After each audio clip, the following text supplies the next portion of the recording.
एक ग्रुप में मैसेज कर। ओके, आ गए हैं मेरे ख्याल में।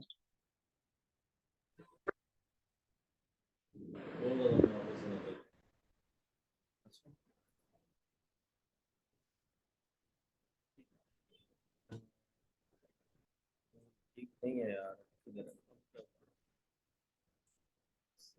एक video on screen share.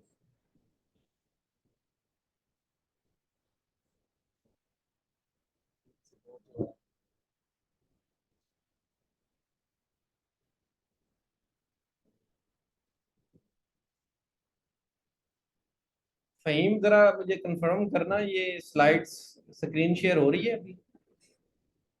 Ji sir, हो रही है शेयर। ओके।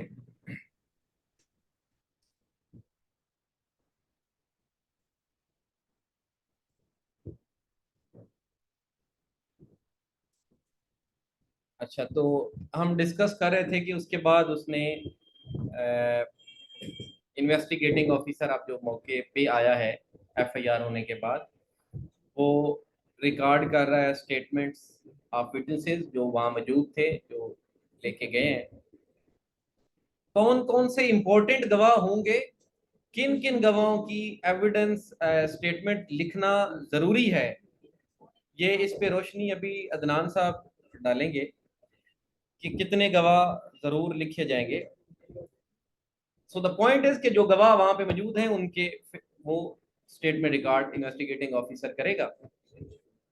उसके बाद अभी याद रखें कि मौके पे खड़ा हुआ है, उसी प्लेस ऑफ रिकवरी पे खड़ा हुआ है वो कंप्लेनेंट, मुलजिम उसने डिटेन किया हुआ है। डिटेन जो उसने सेक्शन 22 सी एन एस से या 21 या 23 के तहत उसने डिटेन किया था, वो उस डिटेन करके और वो रिकवर्ड सब नारकोटिक सब्सटेंस वो लेके वहां पे खड़ा हुआ है। पार्सल उसने तैयार कर लिए हुए हैं, रिकवरी मेमो उसके पास मौजूद है। अब आईओ आ गया है, आईओ ने उसको इन्वेस्टिगेशन में ज्वाइन किया है, उसने उसकी पॉइंटेशन पे फर्स्ट इंस्पेक्शन नोट लिखे हैं, नक्शा बनाया है। नक्शा बनाने के बाद उसकी और उसके गवाह जो वहां मौजूद थे विटनेसेस, उनकी स्टेटमेंट रिकॉर्ड की है। और अब नेक्स्ट क्या उसने करना है, उसने वो केस प्रॉपर्टी, वो जो पार्सल बनाए गए थे नारकोटिक सब्सटेंस के, उनको अपनी कस्टडी में लेना है इन्वेस्टिगेटिंग ऑफिसर। सो इन्वेस्टिगेटिंग ऑफिसर जो है वो उसको अपनी कस्टडी में ले लेगा।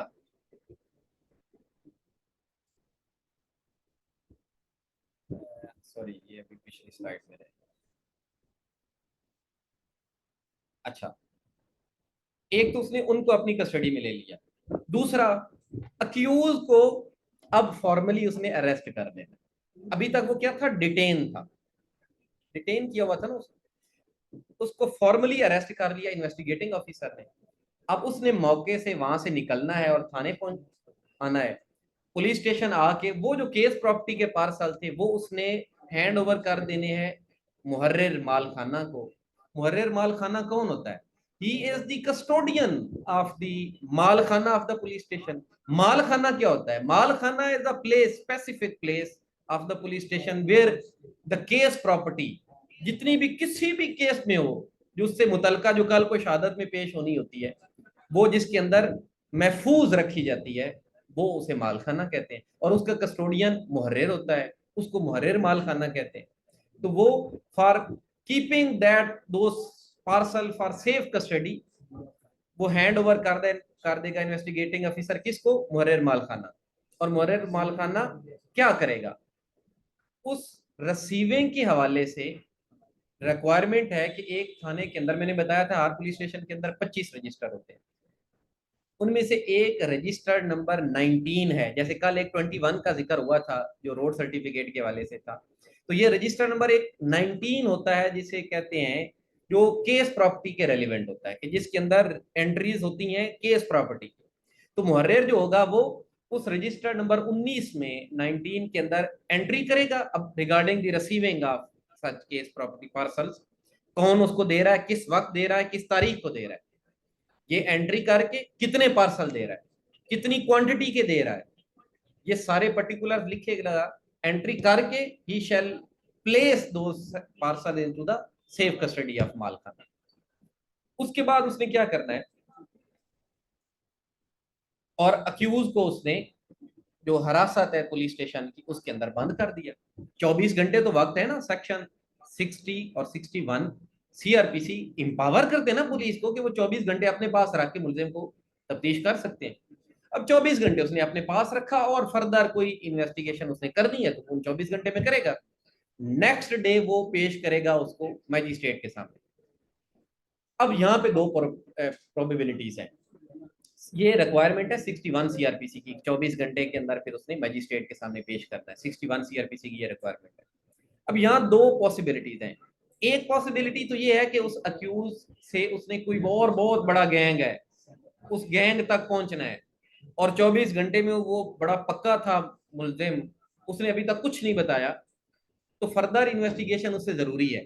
तो फिर उसके लिए वो फिजिकल रिमांड मांग सकता है, जो कि प्रैक्टिस में आप नॉट मोर देन 5-10% देखते हैं, बड़ा कम होता है ऐसा, लेकिन हो सकता है कि वो फिजिकल रिमांड भी मांग ले और magistrate keeping in view the guidelines provided in the Ghulam Sarwar case, ठीक है, रिमांड फिजिकल दिया जा सकता है नार्कोटिक्स केस में इस तरह की इन्वेस्टिगेशन के लिए। लेकिन 90% केसेस में वो 24 घंटे में इन्वेस्टिगेशन अगर इस हवाले से होनी है तो हो जाती है, और दूसरा जब रिकवरी हो गई तो और क्या इन्वेस्टिगेशन करनी है। तो 90% केसेस में वो नेक्स्ट डे वैसे ही उसको कहता है कि जी फर्दर इन्वेस्टिगेशन के लिए तो मुझे नहीं चाहिए, लिहाजा इसको जुडिशियल रिमांड में भेज दिया जाए, जेल कस्टडी में भेज दिया। तो नेक्स्ट डे वो क्या कर देगा, 24 घंटे के बाद, जो कि 90% केसेस में जुडिशियल भिजवा दिया जाएगा, और 10% केस में अगर चाहिए रिमांड तो वो 167 सीआरपीसी के तहत उसका फिजिकल रिमांड सीख कर लेता है। अच्छा, बाकी उसके बाद उसने क्या करना है, वो जुडिशियल हो गया। अब कल हमने रूल पढ़ा था, रूल 4 और उसका सब सेक्शन 2 कि उसने अर्लीस्ट सैंपल भिजवाना है, सैंपल पार्सल जो था वो सैंपल उसने अर्लीस्ट भिजवाना है, but not later than 72 hours laboratory में टेस्टिंग के लिए। अब वो प्रेफरेबली तो पुलिस करती भी है, और सम टाइम यहाँ पे भी बीइंग अ ट्रायल लॉयर आपका और डिफेंस साइड से होंगे, तो मैंने कल भी इस पे बात की थी कि यूजली हमारे यहाँ 72 आवर्स से ज़्यादा टाइम लेते हैं, तो उसको आप अपने लिए इस्तेमाल करते हैं अपने डिफेंस में।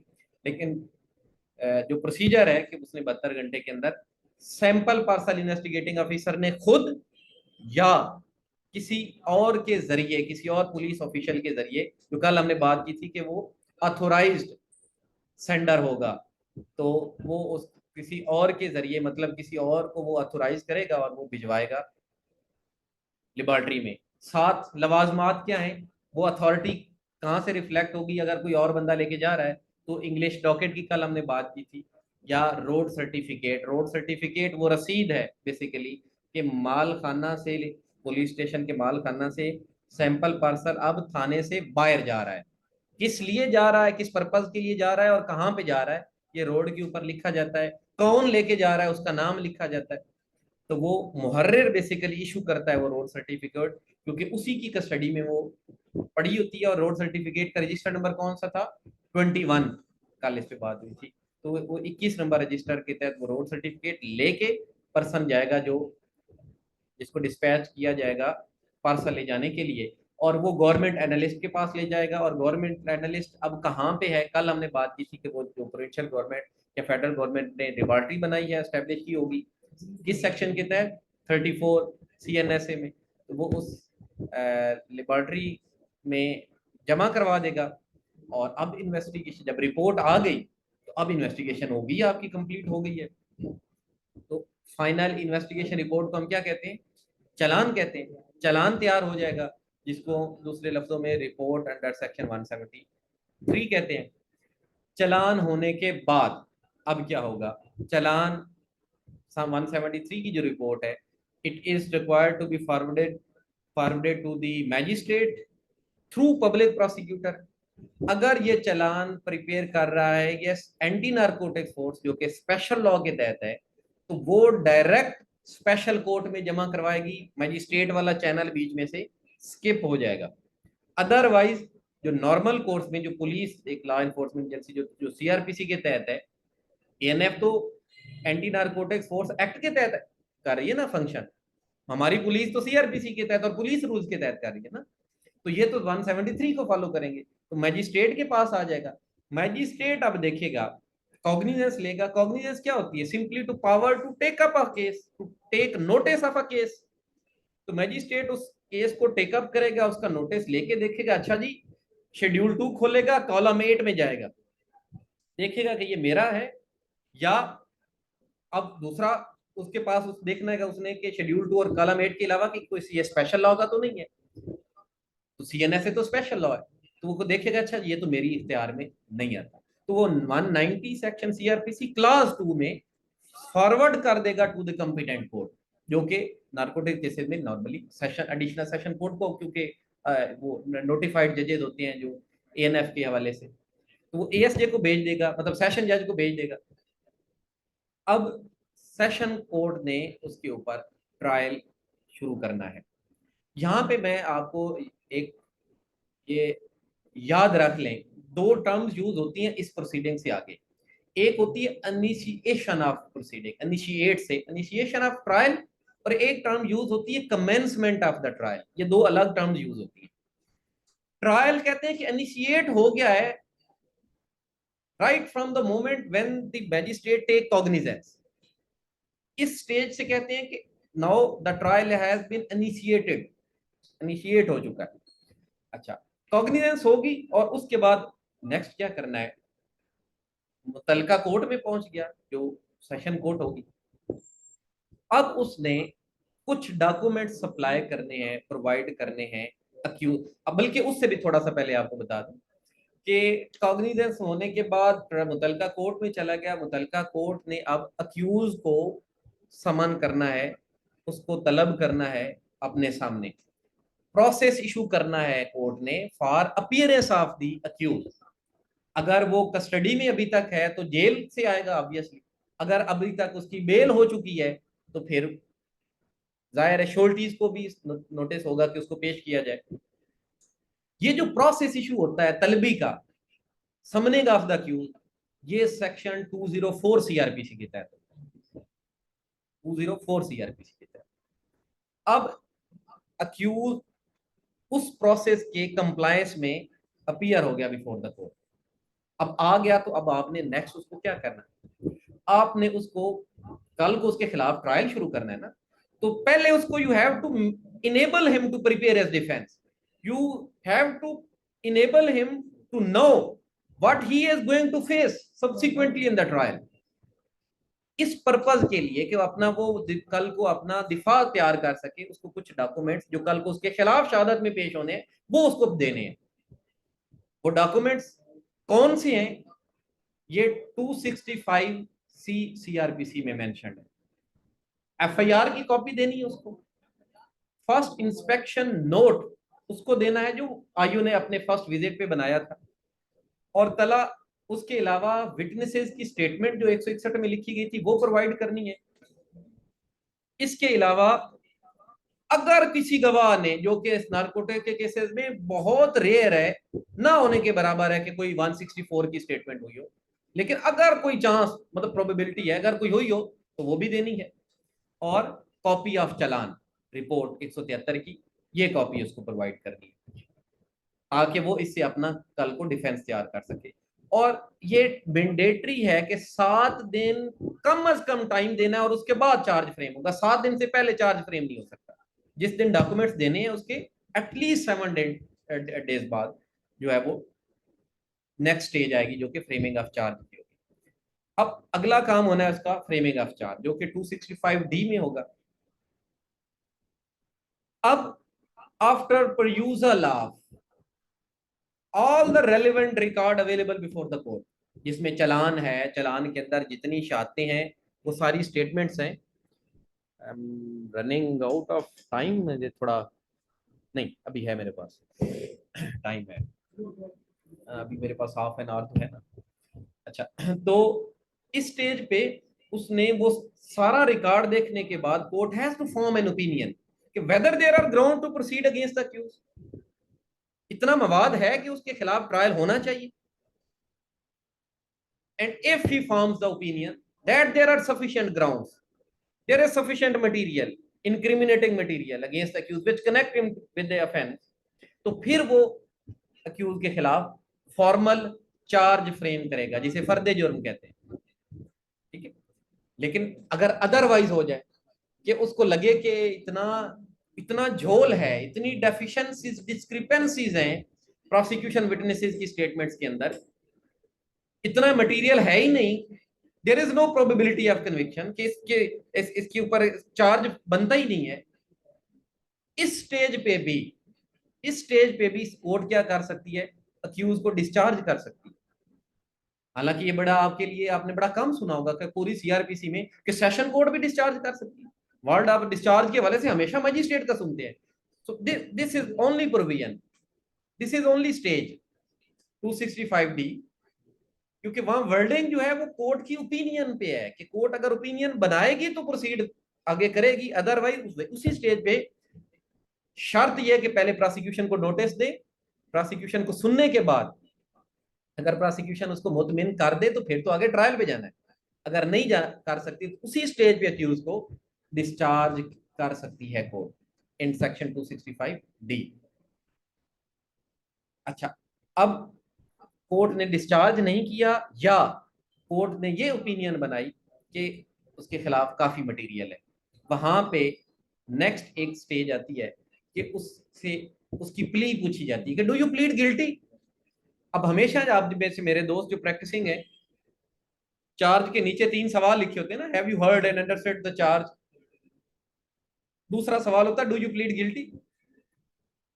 तो ये प्ली रिक्वायरमेंट है 265E की, सीआरपीसी 265E, कि उससे पूछा जाए कि डू यू प्लीड गिल्टी। अगर तो वो प्लीड गिल्टी कर जाए तो यहीं पे भी उसको सजा हो सकती है, और अगर गिल्टी प्लीड ना, अच्छा हो सकती का लफ्ज मैंने इस्तेमाल किया, अगर इसका मतलब क्या है कि अगर वो गिवन गिल्टी प्लीड कर भी जाए, यहां पे इकरारे जुर्म कर भी जाए, तो फिर भी कोर्ट पे मैंडेटरी नहीं है कि उसको सजा देना, it's discretion of the court, सजा दे या आगे ट्रायल के लिए प्रोसीड कर दे, so it's discretion of the court. तो अगर अदालत ने गिल्टी प्लीड करने की सूरत में अपनी डिस्क्रिशन एक्सरसाइज करते हुए ट्रायल की सूरत में गई, या उसने कहा I do not plead guilty, तो फिर नेक्स्ट ट्रायल पे चले जाना है। तो नेक्स्ट स्टेज क्या होनी है, that will be the recording of the evidence, recording of the evidence, जो कि रेगुलेट होती है अंडर सेक्शन 265F सीआरपीसी के तहत।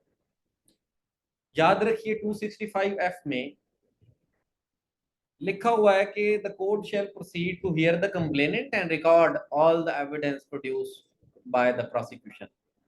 तो इसका मतलब ये है कि पहले प्रोसिक्यूशन को मौका दिया जाएगा, कंप्लेनेंट को और उसकी बाकी गवाहों की, मतलब प्रोसिक्यूशन एविडेंस ली जाएगी, जितने प्रोसिक्यूशन के विटनेसेस हैं, हर एक गवाह की शहादत, कितने गवाह, कौन से गवाह, उनकी शहादत कैसे लिखनी है, ये भी अदनान साहब बताएंगे आप। लेकिन पहले प्रोसिक्यूशन के विटनेसेस जितने हैं, 1 है, 2 है, 4 है, 6, वो अदनान साहब आपको बताएंगे, उनकी शहादत लिखी जाएगी पहले। इसी तरह डॉक्यूमेंट्री एविडेंस, गवाहों की शहादत के साथ साथ जो प्रोसिक्यूशन डॉक्यूमेंट्री एविडेंस लेके आ रही है, वो डॉक्यूमेंट भी कोर्ट में पेश किए जाएंगे, कोर्ट उनको एग्जिबिट लगाएगी, शहादत सफा मिसल के ऊपर, रिकॉर्ड के ऊपर लेके आएगी। I am not going into the details of the trial which is provided in CrPC, क्योंकि हम एक प्रैक्टिकल पर्सपेक्टिव से नारकोटिक्स ट्रायल पे डिस्कशन कर रहे हैं, तो आई सपोज कि आपको वैसे थ्योरेटिकली उन चीजों का आगे पता है।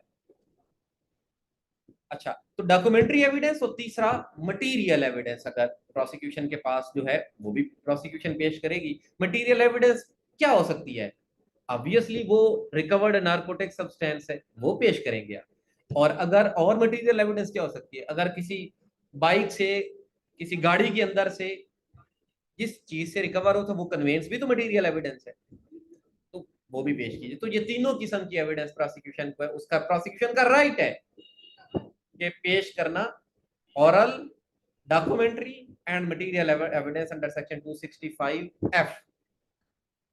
हाँ, यहीं पे साथ में आपको बताता चलूं कि अगर कोई ऐसा गवाह या कोई ऐसा डॉक्यूमेंट जो प्रोसिक्यूशन के इख्तियार में नहीं है, प्रोसिक्यूशन उसको पेश नहीं कर सकती, प्रोसिक्यूशन ने चलान का हिस्सा किसी डॉक्यूमेंट को नहीं बनाया था, किसी गवाह को चलान के अंदर उसका नाम साइट नहीं किया था, तो उसको फिर कैसे, अगर वो लगता है प्रोसिक्यूशन को that witness is very crucial witness, that witness is essential for the just seen of the case, तो उसकी गवाही कैसे करवाएंगे? और अगर डॉक्यूमेंट लाना तो वो डॉक्यूमेंट कैसे लाएंगे? कोई मटेरियल चीज लेके आनी तो वो कैसे लाएंगे? तो जो आपके इख्तियार में नहीं है और कोर्ट के का सहारा लेके, कोर्ट का आसरा लेके वो मंगवाना है, विटनेस आपने बुलाना है, तो कोर्ट की पावर है under section 540 CrPC to summon any witness. Document या कोई मटेरियल चीज मंगवानी है जो आप प्रोसिक्यूशन ने चालान के साथ नहीं लगाई थी या खुद पेश नहीं कर सकते, तो उसको किस लॉ के तहत मंगवाना है? 94 सीआरपीसी। ठीक है। अब मेरे वो दोस्त जो वकला साहबान हैं, हम आए रोज ये देखते हैं जो बड़ी कॉमन सी गलती है, और इसको गलती अब मतलब लोगों को पता भी नहीं है और समझते भी नहीं है। मेरे वकला दोस्त और अच्छे खासे सीनियर वकला जो गलती कर रहे हैं, वो गवाह तो 540 अदालत के जरिए बुलवाना है तो 540 में बुलाते ही बुलाते हैं। उन्होंने कोई डॉक्यूमेंट या कोई मटेरियल चीज भी मंगवानी हो तो फिर भी दरखास्त दे रहे होते हैं 540 के तहत, जो कि गलत है। डॉक्यूमेंट या मटेरियल चीज किस प्रोविजन के तहत मंगवानी है? तला 94 सीआरपीसी के तहत। गवाह होता है सिर्फ 540 में। अच्छा, अब प्रोसिक्यूशन की शहादत जब हो गई, कंप्लीट हो गई, जितनी करवानी थी वो सारी कर ली। इमरान साहब,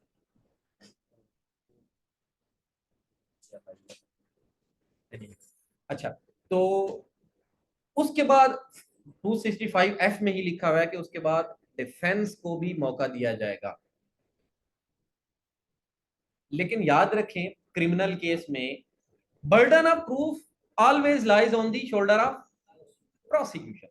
Prosecution has to prove its case beyond reasonable doubt.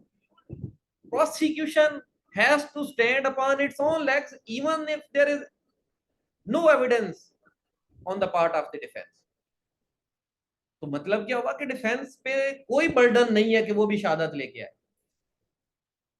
ठीक है। हाँ, अगर एक 29 कल आपने सीएनएसए का सेक्शन पढ़ा होगा, उसमें सिर्फ ये कि अगर प्रोसिक्यूशन ने अपना बर्डन डिस्चार्ज कर लिया तो उसको डिस्क्रेडिट करने के लिए उस प्रोसिक्यूशन ने जो केस साबित किया है उसके खिलाफ डिफेंस फिर अपनी शहादत डिफेंस में 29 में है कि वो देगा। लेकिन इधर सीआरपीसी के नॉर्मल प्रोसीजर में जो उसका राइट है अपनी डिफेंस लाने, अपनी एविडेंस लाने का, वो 265F में ही है। लेकिन प्रैक्टिकली इसका सीक्वेंस क्या है? वहां तो वो पढ़े ना 265F सीआरपीसी, तो वहां तो सादा सा लगता है, अच्छा पहले प्रोसिक्यूशन की एविडेंस होगी उसके बाद डिफेंस अपनी शहादत अगर लाता है तो उसकी आ जाएगी। लेकिन प्रैक्टिकली ट्रायल में क्या होगा? प्रोसिक्यूशन की एविडेंस मुकम्मल होने पे प्रोसिक्यूटर, क्योंकि वो इंचार्ज है, 265A में लिखा हुआ है कि prosecutor shall conduct the session trial, तो वो इंचार्ज है। इसी वजह से वही ऑथोराइज्ड है कि वो प्रोसिक्यूशन की शहादत को फिर क्लोज करे जब मुकम्मल होने के, कि अब जितनी मैंने करवानी थी मैंने करवा लिया है, now I hear bye close the prosecution evidence. उसके बाद प्रैक्टिकली प्रोसीजर क्या है कि जितनी शहादत प्रोसिक्यूशन ने पेश की होती है, कोर्ट उस सारी शहादत पे कोर्ट एग्जामिन करती है अक्यूज को under section 342 CrPC. It's power of the court to examine the accused upon all the material facts and circumstances which came on record through prosecution evidence. तो जितनी प्रोसिक्यूशन की एविडेंस है सारी की सारी पुट की जाएगी अदालत की तरफ से मुल्जिम पे कि बताओ ये प्रोसिक्यूशन की शहादत में आया, इस पे आप क्या कहते हो। तो accused is provided with an opportunity to explain his position in response to the evidence produced by the prosecution. अच्छा, अब मुलजिम ने जवाब दे दिया 342 में, उससे कोर्ट ने यह सवाल जवाब किया, उसको एग्जामिन किया, उसके ऊपर सारी प्रोसिक्यूशन की शहादत की, पुट की, और उसने उसका रिस्पॉन्स दे दिया। जब ये सारी एविडेंस पुट हो जाएगी तो आखिर के 3 सवाल बड़े वो पेट होते हैं, हमेशा एक ही तरह से आते हैं। 3 सवाल में एक सवाल ये पूछा जाता है कि would you like to appear as a witness for your own self, अपने लिए बतौर गवाह खुद पेश होना चाहते हो। एक सवाल पूछा जाता है कि would you like to produce any defence evidence, और आखिरी होता है कि do you want to say anything else, बड़ा जर्नल सा कि कोई और। अच्छा, इनमें से जो पहला सवाल था कि would you like to appear as a witness, ये किस प्रोविजन में है? ये 340 क्लास 2 में है। जब वो खुद गवाह आएगा तो वो ऐसे ही गवाह है जैसे प्रोसिक्यूशन ने अपने गवाह लाके, मतलब वही सारा प्रोसीजर, मतलब उसके ऊपर ओथ भी होगा और ओथ उसकी स्टेटमेंट होगी। जब स्टेटमेंट होगी तो उसको क्रॉस एग्जामिन भी किया जा सकेगा।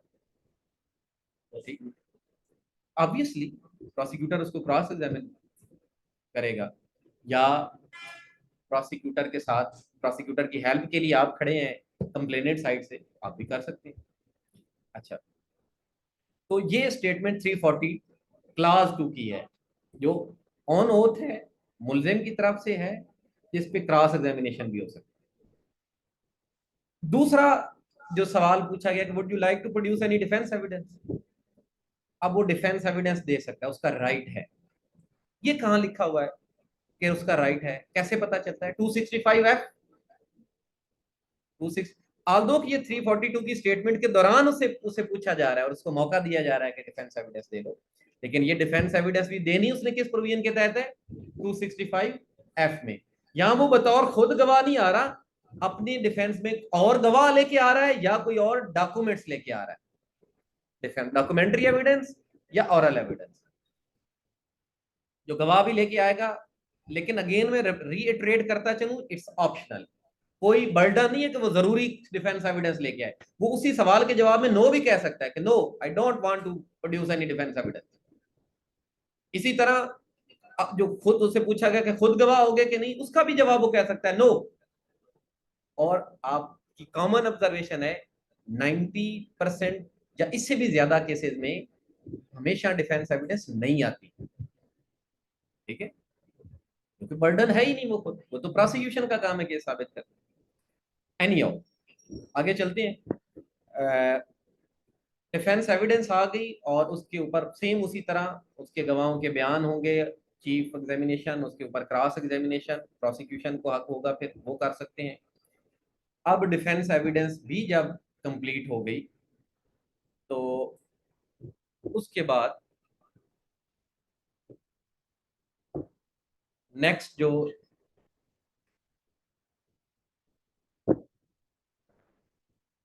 मीटिंग चल रही है,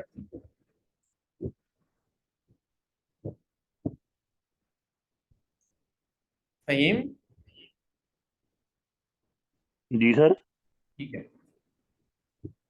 अच्छा, तो अब सारा ट्रायल कंक्लूड हो गया, इसके बाद आपने केस को सम अप करना है, जिसे हम सादा लफ्जों में क्या कहते हैं? फाइनल बहस, फाइनल आर्गुमेंटेशन। अगर तो डिफेंस ने अपनी एविडेंस नहीं दी थी तो फिर केस ये फाइनल आर्गुमेंट्स, या जिसे हम सम अप कहते हैं केस करना, जो कि रिक्वायरमेंट है 265G में, तो वो पहले प्रोसिक्यूशन साइड करती है। प्रोसिक्यूटर या उसकी असिस्टेंस में जो प्राइवेट काउंसल है अप्लेनेंट साइड से, वो पहले आर्गुमेंट्स करता है। और अगर डिफेंस एविडेंस दी होगी एक्यूज ने तो फिर कौन करेगा? डिफेंस साइड ओपन करेगी पहले और रिप्लाई करेगी प्रोसिक्यूशन। रिबटल में कुछ कहना है तो प्रोसिक्यूशन कहेगी। 265G CRPC। आर्गुमेंट होने के बाद क्या होता है? फैसला, जजमेंट आनी। जजमेंट 265H में कोर्ट ने प्रोनाउंस करनी है। जजमेंट में दो ही ऑप्शन है, या बरी करना है या सजा देना, ठीक है। वैसे नारकोटिक्स में हमारे यहाँ तो मैंने आपको कल बताया था कि जितना कोई कन्विक्शन रेट है तो ये तो 95% एक्विटल ही होती है। खैर, अगर case prosecution beyond shadow of doubt, beyond reasonable doubt, shadow का लफ्ज थोड़ा पुराना हो गया, अब रीजनेबल डाउट है, बियॉन्ड रीजनेबल डाउट नहीं हुआ साबित तो फिर बरी, और अगर प्रोसिक्यूशन साबित करने में कामयाब रही तो फिर कन्विक्शन होगी। तो ये था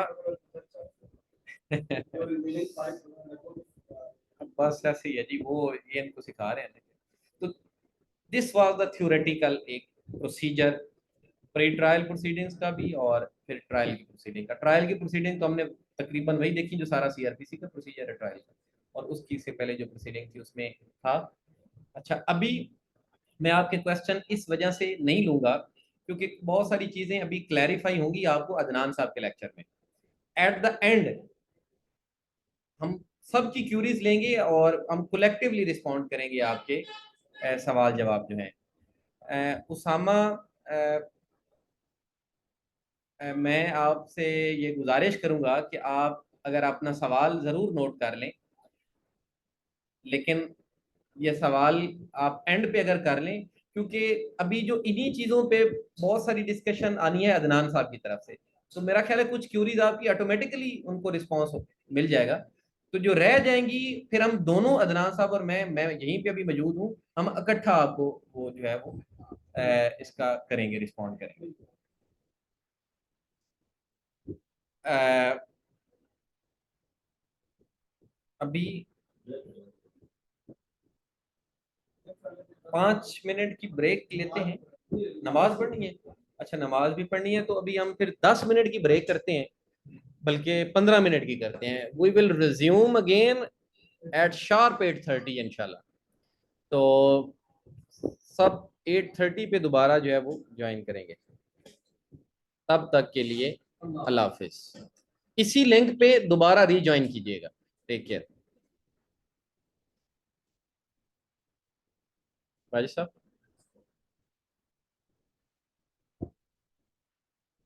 भाई साहब, भाई साहब, इधर आए ना जरा।